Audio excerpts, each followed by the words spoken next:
En la charla anterior les hablé acerca de cómo se ve el panorama electoral respecto a las tendencias políticas, la conducta y la psicología de las masas y a la psicología particular que tenemos en este momento los ecuatorianos, que estamos llenos de incredulidad.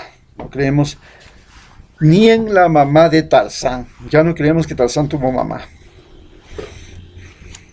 Entonces vamos a ver ahora cómo operan los políticos en el Ecuador. En el Ecuador podríamos clasificar de manera general tres tipos de políticos. Y los tres ya están llenando las listas para las próximas elecciones. Los primeros, como siempre, los políticos tradicionalistas, los famosos de la partidocracia, Abdalá Bucaram, Guillermo Lazo, Jaime Nebot, el coronel Lucio Gutiérrez y toda esa caterva de gente que usted ha nacido, ha crecido, se ha reproducido y posiblemente nos vamos a morir oyendo al mismo y al mismo y al mismo cantar como Alvarito. 6 veces candidato a la presidencia. Bueno, ¿qué tipo de políticos son estos que son de la política tradicional? En el Ecuador hay dos tipos de políticos tradicionales. Los unos son los políticos costeños, especialmente de Guayaquil. Los otros son los políticos serranos, especialmente de Quito y Cuenca. El político costeño, por cultura, por manera de ser, recordemos que Guayaquil era un botín de piratas, luego fue un botín de banqueros, luego fue un botín de exportadores, hoy es un botín político, siempre fue botín político. Guayaquil es una ciudad botín. Y como es una ciudad botín, la clase que maneja esa ciudad, los viejos políticos tradicionales, son cleptómanos. ¿Qué quiere decir cleptómano? Que roban aunque no necesiten robar. ¿Pero para qué robas, hermano? Si se va a un restaurante se roba la servilleta. Esto se roba el... No digas abrir la puerta, se va llevando el cenicero. Pero, ¿por qué necesita robar? Roban por impulso natural, se llama. Por impulso natural. El cleptómano político de Guayaquil es un ladrón por impulso natural, impulso subconsciente. Siempre te va a robar. Te va a robar por donde quiera que sea. Y Guillermo Lazo ya nos robó. Recordemos que nos robó en 1999 cuando era presidente de la Junta Monetaria. Y Abdalá, ¿quién más? Pues nos acaba de robar en plena pandemia. Esos son los dos más claros ejemplos de lo que es un cleptómano político guayaca. Ahora, del otro lado, tenemos el mitómano político serrano, de Quito y de Cuenca. ¿Qué es el mitómano político serrano? Cree en mitos y leyendas y mitifica todo. Mitifica a los comunistas, mitifica a los corruptos, mitifica a los narcos, mitifica a los machos, mitifica a los sementales, mitifica a las hembras, mitifica a las putas, mitifica todo lo que existe. Todo para él es un mito. ¿Y cómo llegó a tener esta mentalidad? Donde todo es un mito. Donde todos tienen un calificativo entre lo bueno y lo malo. Y lo llegó a través de la Iglesia Católica. La Iglesia Católica cogió y se volvió un poder en los Andes, que no pudo serlo en la costa ni en la Amazonía. Y en los Andes hay tantas iglesias como pueblos, porque los pueblos tenían que hacer primero una iglesia y después se hacía el pueblo. Ahora se hace primero la escuela y la cancha de fútbol y después se hace el pueblo. ¿Qué es lo que nació de esta terrible influencia católica, la doble moral. El Papa tenía festines, tenía hijos, si no basta con que recordemos a los Papa Borgia. La hija dio a luz y era papisa. Bueno, esta doble moral de la Iglesia Católica es hasta ahora. Tenemos que la Iglesia Católica está enredada en juicios de pederastia en todas partes del planeta Tierra. Y este ha sido prácticamente el comienzo del fin de la fe de los católicos. Y nosotros, la gente de la sierra, heredamos esta doble moral. Y necesitamos mentir por nada, para nada. Sí, no se preocupe, verá. Yo arriendo cuartos, ¿no? Arriendo habitaciones para sobrevivir. Tengo unas habitaciones para estudiantes. Y... ¿Aló? Sí. No, claro, esta tarde ya le firmo el contrato, no se preocupe. Nunca más, bueno. Vas a ver en la caserita del frente. Ya le regreso, caserita, téngame todo listo. Nunca regresa. Esta necesidad compulsiva de mentir. Te quiero, te adoro, mi amor, mi pucha.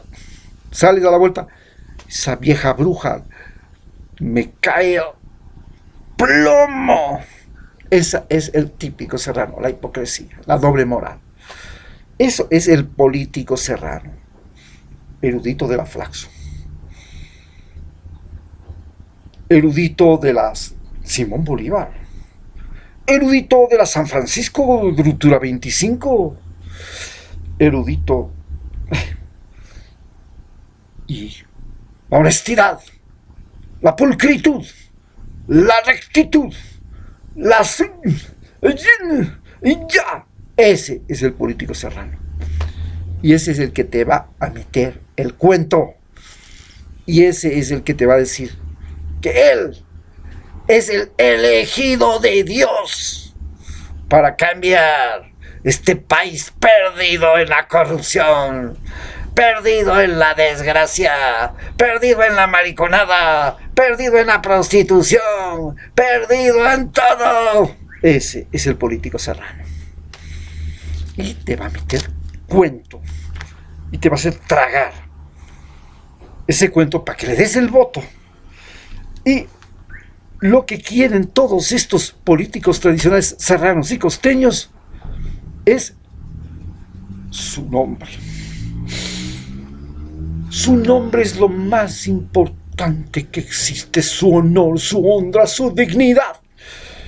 Y lo que quieren finalmente es recuperar el poder. Siempre quieren recuperar el poder, siempre quieren volver a dar la vuelta al molino, siempre quieren sacarle partido, siempre quieren volver a sacarle sangre al cangrejo, quieren desenterrarle al muerto. Y vuelven a desenterrar partidos políticos, y vuelven a desenterrar muertos, y vuelven a desenterrar. Y tenemos muertos vivientes políticos que nunca llegaron a ninguna parte y otra vez están en la televisión. Y ahí está el vicepresidente de Sixto Durán. Y ahí está el otro. Y allá está el otro. Pero todos son cadáveres políticos. Y apestan a cadáveres políticos. Y sin embargo, otra vez están en estas elecciones. Pero a este grupo le sigue, en cambio, el oportunista. El oportunista, ese no falta. El ecuatoriano oportunista no falta. Ese sí no tiene... Puede ser amazónico, puede ser andino o puede ser costeño. De los amazónicos, ¿qué más se quiere? Lucio Gutiérrez, ¿qué más oportunista? Lenín Moreno, ¿qué más oportunista? Amazónicos. Pero oportunistas serranos a granel. Los oportunistas de Cuenca que están ahorita con Ruptura 25, ¿qué más oportunistas? Jamás nadie votó por ellos, pero están en el poder. ¿Cómo diablos llegaron al poder si nadie ganó, si no ganaron las elecciones? Bueno, ahí los tiene Ruptura 25. Pero además tenemos por otro lado los oportunistas costeños. Es que los oportunistas costeños, eso ya es cultura ya. En la época del banano, había que sacarle partido al banano. El oportunista bananero. ¿Quién es? Alvarito Novoa. En la época del camarón, había que sacarle partido al camarón. Un oportunista camaronero, Jaime Nebot. En la época del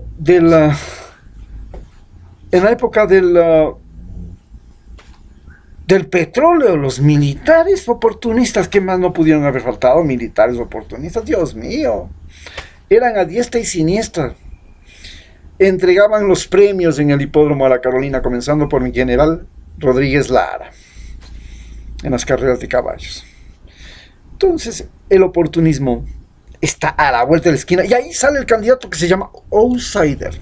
Los típicos outsiders, ya saben, Bolsonaro. Y ahí, váyase a Perú, toditos son oportunistas. Y aquí, pues, ¿qué más oportunistas no han faltado? Entonces, ese es el siguiente candidato que tú tienes que tener presente. Ese te dice, ¿sabe qué? El oportunista dice, yo soy sorprendente y sorprendedor. En realidad no debería decir, yo soy un sorprendedor. No, yo soy sorprendente. Yo soy extraordinario. Yo soy la alternativa. Yo he llegado de la nada, porque el momento, Dios me ha traído hasta ustedes para devolverles el país que han perdido. Y ese, ya lo saben, ahí está sonando y gritando. Y por último, nos falta el político de oposición. El político de oposición ha existido siempre. Velasco Ibarra fue un político de oposición, 5 veces presidente. Después, León Febres Cordero fue un político de oposición, presidente y dictador al mismo tiempo, camuflado. Y hoy, Rafael Correa llegó porque era un político de oposición. Se oponía, ¿a qué se oponía? Por supuesto, se oponía al Fondo Monetario Internacional, a la Embajada Norteamericana, al endeudamiento externo, a la partidocracia. ¿Y qué diferencia hay entre el oportunista y el de oposición? El de oposición tiene una filosofía, tiene un plan de gobierno, puede mostrar inclusive una trayectoria. Ve al Partido Demócrata ahora en los Estados Unidos. Tiene una filosofía, tiene una trayectoria, lo que fue Obama. ¿Y qué es lo que busca fundamentalmente un político de oposición? El cambio. Normalmente los políticos de oposición en Estados Unidos, en Europa, en China, en todas partes, siempre van a buscar el cambio. Y los que no estén de acuerdo con el cambio van a ir en contra del político de oposición a diestra y siniestra. Le declararán maldito, infeliz, retrógrado, comunista, come curas. Esos son los candidatos que ustedes van a tener y los que ustedes tienen que elegir. Muchas gracias.